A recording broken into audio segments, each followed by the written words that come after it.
Ngibingelela kakhulu emakhosini asendlunkulu akhona phakathi kwethu. Ngibingelele baholi beigaba zepolitiki. Ngiphinde ngibingelele kumphakathi wonkana walapha eMbumbulu. Nami ngomunye wesakhamuzi saseMbumbulu ngathi mangandisa igceke kababa ngaze ngafinyelela emhlabathini waseMbumbulu omhle kakhulu futhi ngiphatheke kahle. Amen. Kodwa ke njoba okade kukhuluma manje simlalele esho ukuthi akhoso kalanga nasici cha induna yethu iqhawe lethu igagu lethu alibulawanga umuntu wendaba kuyoba umuntu nje owaziyo ukuthi behloseni ngeke nje kusuka umuntu eMozambique noma kusuka umuntu eKongo azobulala uNgizwe kuyoba abantu abasuke bengahambisani nommono kwaNgizwe nabantu abasuke benomona noma beninhloso zabo nje ngokuthunywa abathize nabo abangenangqondo. Ngakho ke bakwethu ke sifolwe imbiza lensizwa ilele namhlanje ngiyayazi ukuyazi kwami ngokwesigaba sayo kuyangiphoqa ukuthi phinde futhi ngi-acknowledge namaqhawe akhona phakathi kwethu. Makhosi asendlunkulu imeya semkhambathini ekhona phakathi wethu namanye abaholi kanye nabathunyelwe ngqo ukuqhamuka endlunkulu kaZulu abakhona phakathi kwethu abadidiyeli bamabutho. Lokho kukhombisa izinga nomgagu nobuqhawe bakhe okakhabazela njoba ekhona lapha sizomfihla endlini yakhe yokugcina. Amazwi nje ami njengopresident wamabhinca mafushane kakhulu futhi bancane njengomongameli wethu.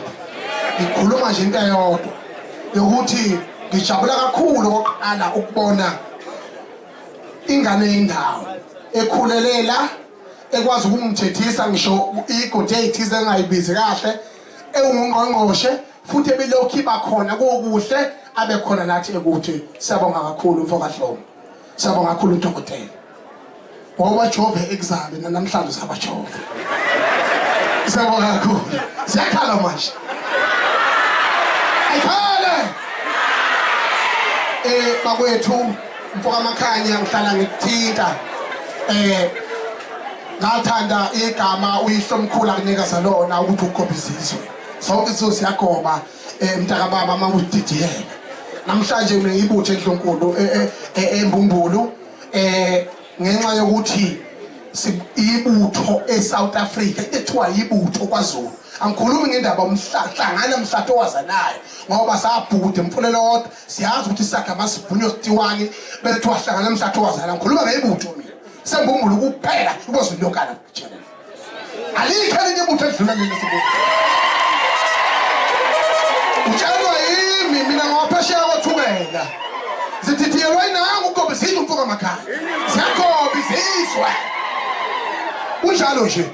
Akho-ke njengoba manje sizobeka ingashambulane ebiye igadle ngendlela egadla ngayo ishaya ijubhizi lilandele ingafune ukukhuluma ingafune ipishi ingafune emsindo isichele nentelezi. Ngibonga ngisho izulu lihloniphile ngoba ibonile ukuthi abantu Usqumfe mayebekwa namhlanje ngomnikazi wentelezi abesichela ngayo masihamba kukhona la siyakhona bekwazi ukuthi lokho senemhlonje phezulu ngithi hamba kahle khabazela hamba kahle Usqumfe. Siyabonga kakhulu kumsebenzi wakho osebenza kulandela.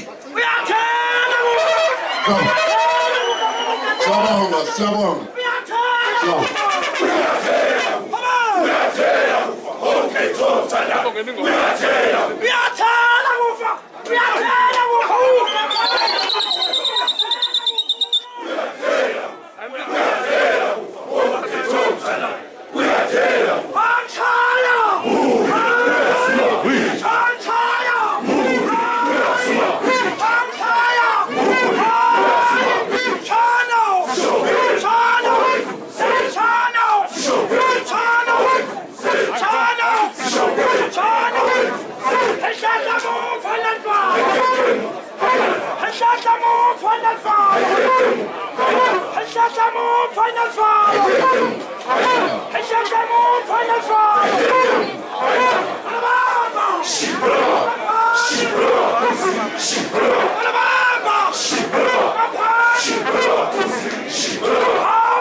Hayi